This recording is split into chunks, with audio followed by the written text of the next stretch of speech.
आप में से कई लोग ऐसे होंगे जो किसी ना किसी रिलेशनशिप में होंगे, और जाहिर सी बात है कि कुछ लोग टॉक्सिक रिलेशनशिप में होंगे। या उनका पार्टनर उनको अब्यूज करता होगा या करती होगी, मारपीट करता होगा या लोगों के सामने या पर्सनल में भी बेइज्जती करता होगा। अब आपके सामने क्लियर है कि आपका पार्टनर टॉक्सिक है, आपकी रिस्पेक्ट नहीं करता और आपको मैनिपुलेट भी करता है। और ऐसा एक बार नहीं, कई बार हो चुका है। मैनिपुलेशन कई तरह का होता है, जैसे कि बात कोई भी हो, हमेशा आपको एहसास दिलाया जाता है कि गलती आपकी ही है। जैसे अगर आप कोई बहुत इंपॉर्टेंट काम में बिजी हो और उससे बात नहीं कर पा रहे हो तो भी आप गलत हो। आप अपने दोस्तों के साथ पार्टी कर रहे हो तो भी आप गलत हो। हर बात में आपको एहसास दिलाया जाता है कि आप उस पर ध्यान नहीं देते, आप उसे इग्नोर करते हो, आपको इमोशनल ब्लैकमेल किया जाता है। आपको भी लगने लगता है कि अपना काम करना, खुद को टाइम देना, दोस्तों के साथ बाहर जाना एक गलती थी। तो आपका पार्टनर मैनिपुलेटिव है, which is a dangerous thing. लेकिन इनफ सबूत होने के बावजूद भी आप खुद को और लोगों को यह दलील देते हो कि मेरा पार्टनर कभी कभी इस तरह बिहेव करता है लेकिन दिल का अच्छा है या अच्छी है। या फिर आप कह देते हो कि उसको ऑफिस में बहुत स्ट्रेस है ना, काम पर उसे बहुत स्ट्रेस है, इसलिए मेरे साथ बदसलूकी करता है या करती है। जबकि आप ये नहीं देख पाते कि जो पर्सन किसी वक्त में आपसे बहुत अच्छे से बिहेव करता था वो अब टॉक्सिक हो चुका है। और अब आपको इस प्रॉब्लम को पहले तो एज ए प्रॉब्लम ही लेना चाहिए, दूसरा इसका कोई सॉल्यूशन निकालना चाहिए। अब यहां पर देखा जाए तो आपका मेंटल मॉडल उस पर्सन के लिए ऐसा बना हुआ है कि वो बहुत लविंग और केयरिंग है। लेकिन वक्त के साथ कोई पर्सन बदल जाता है तब भी हम हमारे एग्जिस्टिंग मेंटल मॉडल्स को बदलने से कतराते हैं और ये हमारे लिए अक्सर नुकसान देने वाला हो सकता है। तो इनफ सबूत होने के बावजूद भी गलत डिसीजन लेना या पहली बनी हुई मान्यताओं को ही मानना और अपने सामने रखे एविडेंस को नकार देना, इसे स्लॉथफुल इंडक्शन फैलेसी कहते हैं। एक और एग्जांपल लेते हैं। अपने एक दोस्त के बारे में सोचो जो आपसे कई बार बाइक मांग कर ले जाता है और हर बार वो कहीं ना कहीं आपकी गाड़ी ठोक कर ही वापस करता है। और ये खासकर उस वक्त होता है जब वो आपकी बाइक लेकर पब जाता है और फिर वहां से अपने घर जाता है, जिसका सीधा मतलब है कि उसने आपसे बाइक ली, वो पब गया, वहां उसने शराब पी और शराब पीकर गाड़ी चलाने की वजह से उसका कई बार एक्सीडेंट हो गया। लेकिन उसकी इस टेंडेंसी पर गौर करने और एक बेहतर डिसीजन लेने के बजाय आप कहते हो कि आजकल ट्रैफिक बहुत है ना, या फिर ढंग से लोग ड्राइव नहीं करते हैं ना, या रात को बाइक चलाना कंपैरेटिवली मुश्किल रहता है, इसलिए उसका कई बार एक्सीडेंट हो चुका है। यहां पर भी आपके सामने इनफ रीजन मौजूद है जिससे आप ये कह सकते हो कि आपका दोस्त जब जब आपसे गाड़ी मांगकर शराब पीने जाता है तब वो आपकी गाड़ी कहीं ना कहीं ठोक देता है, अपना एक्सीडेंट करवा लेता है। लेकिन आप इस बात के पक्के सबूत होने के बावजूद भी उसे नजरअंदाज करके दूसरी चीजों को दोष देने लगते हो। तो बेसिकली देखा जाए तो हम हमारे पहले से बने हुए मेंटल मॉडल्स को नहीं बदलना चाहते, भले ही हमारे पास कितने ही पक्के सबूत मौजूद हों। हमारे बायस में ये चीज आई कैसे? हम कई हजारों सालों से इस प्लेनेट पर रह रहे हैं। देखा जाए तो आज की लाइफ काफी सेफ है, हमें जंगली जानवरों का कोई डर नहीं है और हम में से ज्यादातर को जान का भी कोई खतरा नहीं है। लेकिन हजारों साल पहले यह खतरा एक रियलिटी था, हमें कई जंगली जानवरों से खुद को बचाए रखने की जरूरत थी।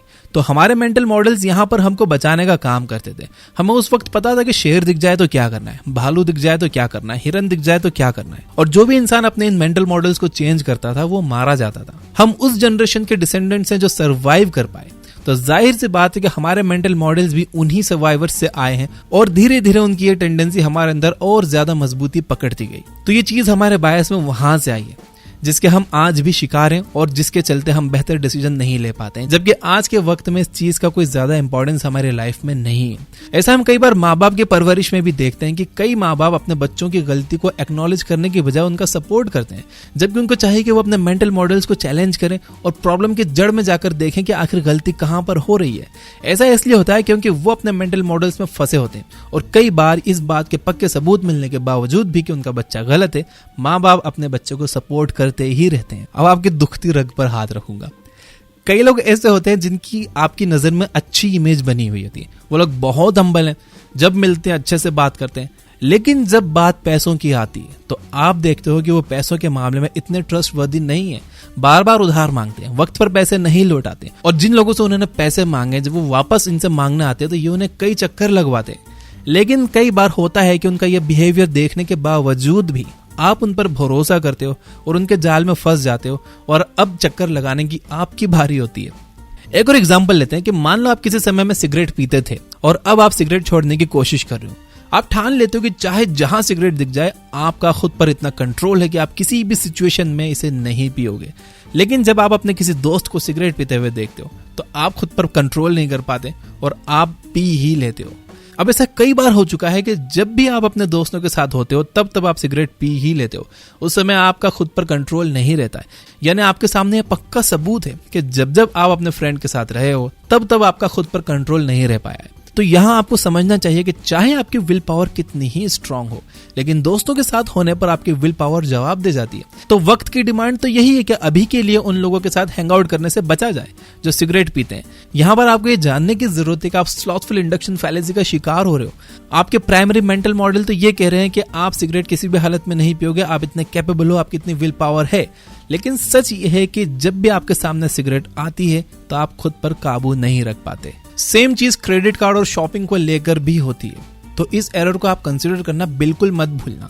इन सभी केसेस में हम देखते हैं कि एक बात जो बिल्कुल एविडेंट है, बिल्कुल साफ है, वो ये कि हमें पता है कि किसी चीज को लेकर कोई चीज हमारे सामने हो रही है और वो क्लियर है कि ये सही है या गलत है, लेकिन हम फिर भी हमारे मेंटल मॉडल से चिपके रहते हैं और उन्हें सुधारने या रिजेक्ट करने से बचते हैं।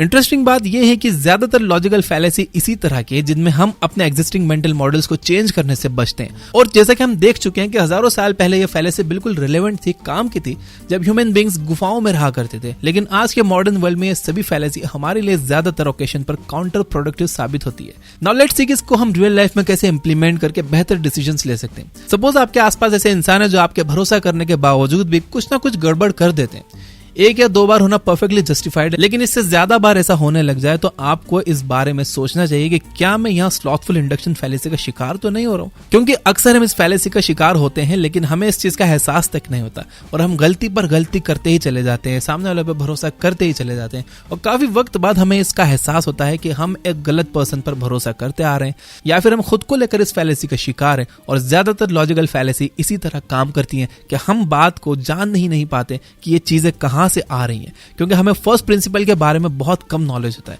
जबकि ये चीजें फर्स्ट प्रिंसिपल से आती हैं जिनकी कंडीशनिंग कई लाखों साल पहले से हमारे अंदर है। तो हमें टॉक्सिक रिलेशनशिप से निपटने, गलत लोगों से दूर होने और फाइनेंशियल डिसीजंस लेने में तो मदद करता ही है, साथ ही साथ लॉन्ग टर्म में ये हमें मेंटल क्लैरिटी भी देता है, जिसके चलते हम लॉन्ग टर्म में कंपाउंडिंग की पावर की मदद से एक बेहतर लाइफ जी सकते हैं। तो दोस्तों ये थी हमारी आज की फैलेसी, जिसे अगर आप अकाउंट में लो तो आपके सामने सबूत होते हुए भी आप अनजान नहीं बने रहोगे, क्योंकि अब आपको पता है कि इस तरह का कोई भी मामला पेश आए तो आप इस फैलेसी से रिलेट कर पाओगे। अपने आसपास के लोगों में और अपनी लाइफ में देखो कि कहीं ये फैलेसी आपको लाइफ में भी इम्पैक्ट तो नहीं कर रही है। अगर हाँ तो अभी इस पर एक पॉजिटिव एक्शन लेकर एक बेहतर जिंदगी की तरफ कदम बढ़ाओ। इस सीरीज में हम और भी ऐसे लॉजिकल फैलेसीज कवर करेंगे। उम्मीद है कि इन फैलेसीज को आप अपनी लाइफ में लगाकर फुल पोटेंशियल पर अपनी लाइफ जी पाओगे और दूसरे लोगों से कहीं बेहतर डिसीजन ले पाओगे। तो आने वाली वीडियोस के लिए चैनल को सब्सक्राइब जरूर कर लेना, घंटी वंटी नहीं दबाई हो तो दबा देना और इस वीडियो को लाइक करना बिल्कुल मत भूलना, because it means a lot to me. और अगर आप ऐसी ही जानकारी वाली साइकोलॉजी बुक्स की समरी सुनना चाहते हो फ्री में, तो ये बुक ऐप डाउनलोड कर लो, जहां फ्री में बिना एड्स के बुक समरी सुन सकते हो। वहां आप 400 से ज्यादा बुक समरीज को फ्री में सुन सकते हो।